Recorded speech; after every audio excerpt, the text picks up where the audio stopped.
Hi friends, ഇന്ന് എൻ്റെ വിഷയം നമ്മുടെ സ്വിഫ്റ്റ് ആട്ടോ. നമ്മുടെയൊക്കെ പ്രിയപ്പെട്ട വാഹനമായ സ്വിഫ്റ്റ്, അതുപോലെ തന്നെ ന്യൂസിലാൻഡുകാരെ ഒരു പ്രിയപ്പെട്ട വാഹനമാണ് സ്വിഫ്റ്റ്.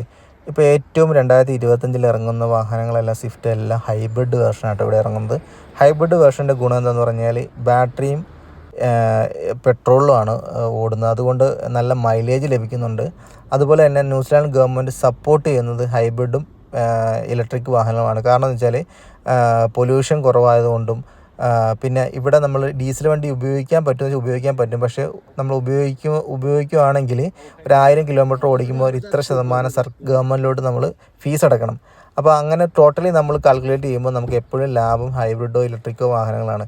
അപ്പോൾ അതുകൊണ്ട് ഇവിടുത്തെ ആൾക്കാർ കൂടുതലും ചൂസ് ചെയ്യുന്നത് ഹൈബ്രിഡോ ഇലക്ട്രിക്കോ ആണ്. അതുപോലെ തന്നെ നാട്ടിലെ ഇവിടുത്തെ വില വ്യത്യാസം എന്ന് എനിക്ക് മനസ്സിലാക്കാൻ സാധിച്ചത്, ഞാൻ ഇവിടെ കിടക്കുന്ന വണ്ടികളുടെ വില നോക്കിയിട്ടാണ് ഈ പറയുന്നത്. ഒരു 12 to 15 ഇവിടെ കിടക്കുന്ന വണ്ടികളുടെയൊക്കെ ഏകദേശം വില വരുന്നത്. എല്ലാം ഹൈബ്രിഡും ഓട്ടോമാറ്റിക്കുമായിട്ട് ഇവിടെ കിടക്കുന്ന വണ്ടികളെല്ലാം. പിന്നെ സ്പോട്ട് കിടപ്പുണ്ട്, അത് നമ്മുടെ നാട്ടിൽ കിട്ടാത്തൊരു മോഡലാണ്. അപ്പോൾ പിന്നെ ജിംനി ഉണ്ട്. ജിമ്മിക്ക് എപ്പോഴും ഇവിടെ ഡിമാൻഡുള്ളൊരു വാഹനമാണ് ജിംനി. എപ്പോഴും നല്ല മാർക്കറ്റാണ്. നമ്മുടെ നാട്ടിൽ കിട്ടുന്ന ഇരട്ടി വില കൊടുക്കേണ്ടി വരും ഇവിടെ. അത് ഏകദേശം ഞാൻ കണ്ട സെക്കൻഡ് ഹാൻഡ് വണ്ടി വരെയും കിടക്കുന്നത് 25 ലക്ഷം രൂപ വരെ നാട്ടിലെ ആ വിലയ്ക്ക് ഞാൻ ഇവിടെ കണ്ടിട്ടുണ്ട്. അപ്പോൾ ഇങ്ങനെയുള്ള ന്യൂസിലാൻഡിലെ കൊച്ചു കൊച്ചു വിശേഷങ്ങൾ അറിയുവാനായി ഈ ചാനൽ ഫോളോ ചെയ്യുക, സബ്സ്ക്രൈബ് ചെയ്യുക, ലൈക്ക് ചെയ്യുക. തുടർന്ന് ഞാൻ നിങ്ങൾക്ക് മുമ്പിൽ ഇതുപോലുള്ള വീഡിയോ എത്തുന്നതാണ്. Thank you.